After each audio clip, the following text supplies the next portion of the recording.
Bitcoin mining news. Bitcoin miner PrimeBlock cancels listing plans and terminates a $1.25 billion merger with 10x Capital. The two firms terminated their agreement, which would have allowed Prime Blockchain to go public by mutual consent on August 12th. Bitcoin mining company PrimeBlock, Prime Blockchain, ended its plans to go public via a merger with blank check company 10x Capital Venture Acquisition. The two firms terminated their agreement by mutual consent on August 12th, according to a Securities and Exchange Commission filing. Plans for the listing were confirmed in April, with expectations that the merger would be completed in the second half of 2022, carrying an enterprise value of $1.25 billion US. No official reason has been given for the decision. However, uncertain conditions that have set in across both the crypto and mainstream markets in recent months could have been a factor. SPAC deals have been a prevalent means for crypto companies to access public stock markets in recent years, but their attraction has cooled following the downturn in digital asset markets in recent months. In July, trading platform eToro's planned public listing via a $10.4 billion merger with FinTech Acquisition Corp. 5 was terminated, with FinTech chairman Betsy Cohen saying it has become impracticable. So, what are we seeing? Well, obviously, we're seeing more capital get pulled out of mining at the end of the day, which is definitely something to pay attention to. And it more than likely has to come down to a couple different factors. One is the shortage of space to actually install Bitcoin miners, where we are having hosting issues everywhere. And then in addition to that, the really super low margins on Bitcoin mining. Essentially, at this time, if you look at Bitcoin mining in general, it does feel like, unless you are a power company yourself, it's hard to be competitive. Things like Iris Energy in Texas, where they can both go ahead and provide power to their own rigs as well as sell power to the rest of the grid for Texas, seems to be the way to go. And the capital investment for something like that is extremely high. And that means for us hobbyist miners that taking a look at things like ASICs can be extremely daunting, especially if you're looking at ASICs that are ever evolving and basically evolving through the bear market, right? You have Intel and Samsung coming into ASIC markets specifically for Bitcoin. And then, of course, just the amount of old machines that are going to get dumped onto the market that will be not incompatible, but make a lot less. So your margins are a lot lower. Seems very difficult to get into Bitcoin mining in general. There are some other options as well, though. You know, if you can have a good old boy relationship with somebody that has some sway around natural gas, that could be one way to look at it too. Bitcoin miner Greenidge generation shares fall as revenues miss estimates. So even more kind of bad news on the Bitcoin mining front. The company said the combination of falling Bitcoin prices and high global energy prices presented a challenging earnings environment. Bitcoin miner Greenidge Generation Holdings, GREE, reported second quarter revenue of $31.3 million, falling short of analyst estimates of $34 million, according to FactSet. The company also reported a GAAP net loss of $107.9 million in the quarter, including $98.2 million in special items.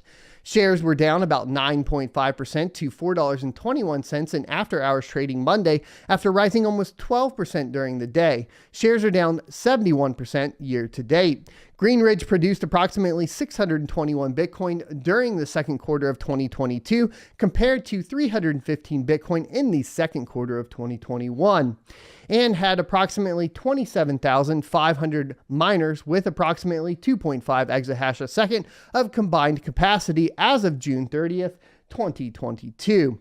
CEO Jeff Kurt said in a press release that the roughly 60% decline in the price of Bitcoin in the second quarter, combined with the spike in global energy prices, presented a challenging earnings environment. And I mean, that even hits, obviously, the home miners as well. The thing is we can bob and weave a little bit more, and you have the option to mine a lot more stuff, especially if you have GPUs and you're at a lower level. there are things to get around this. Once again, this comes down to the problem of Bitcoin margins being extremely low right now and the amount of competition in the market. The sudden change in mining economics has driven us to refocus our strategy to prudently prioritize liquidity and capital preservation over aggressive growth while maintaining our relentless focus on operational performance, Kurt said. According to Kurt, Greenidge now plans to pause development of new mining sites and instead plans to concentrate on its 2 existing sites in South Carolina and New York. Greenidge expects to have at least 3.6 exahash a second of mining capacity by the first quarter of 2023 and to maintain that level until it determines the market conditions are attractive for additional growth. I think this is a little backwards though. Like we've talked about before, and they probably don't have a good cash position, but getting into a good cash position during a bull run and then being able to actually implement your growth plans during a bear market gives you the most profit potential. Now, obviously, exactly timing a bull run and a bear run can be a little bit difficult, but it's easier than ever in the Bitcoin space thanks to the cyclical nature of the halving cycles. So, I think if a lot of these companies are new to, of course, Bitcoin mining and Bitcoin in general, and they kind of missed the boat on getting a good cash position before a bear market, but it's still difficult no matter what due to the margins, right? The thing is there's a whole bunch of them. What we'll see is probably some more M&A, some more acquisitions, that sort of stuff. And we'll start to see less and less mining companies that are operating, but we'll probably stick around the same hash rate or the same amount of total hash rate because these companies will essentially sell their mining rigs to other companies and sell their companies obviously off, but the hash rate will remain the same. We'll just start to see a consolidation, unfortunately, and it'll probably, like I said, consolidate under energy companies or companies that have direct access to the grid in some form or fashion. And that poses an interesting problem to centralization with Bitcoin, at least in my humble opinion, because at the end of the day, we have a centralization problem within, power, basically within electricity companies and so on already. In a lot of places, you basically have some sort of monopoly over the power grid by a single entity. And then if they're able to basically generate even more revenue and drive those margins even lower with Bitcoin mining, it's kind of a centralization issue at the end of the day. And it's something that I worry about for sure. Once again, from the home mining perspective, I think that it's, my personal perspective, if I'm looking at this, I had thought about moving into Bitcoin mining because of the Ethereum merge and so on, but I don't actually think personally this is a good way to go. Not financial advice for y'all. Of course, this is just what I'm looking at least once again, as it always pans out with GPU mining. I have a little bit more sway as far as lenience between what I can mine and how much I mine with, etc. Now, if we moved on over to other ASIC options, I have said, of course, the L7 makes sense because on script mining, what you have is a bunch of different coins that are available, which is a little bit closer to the GPU mining scene.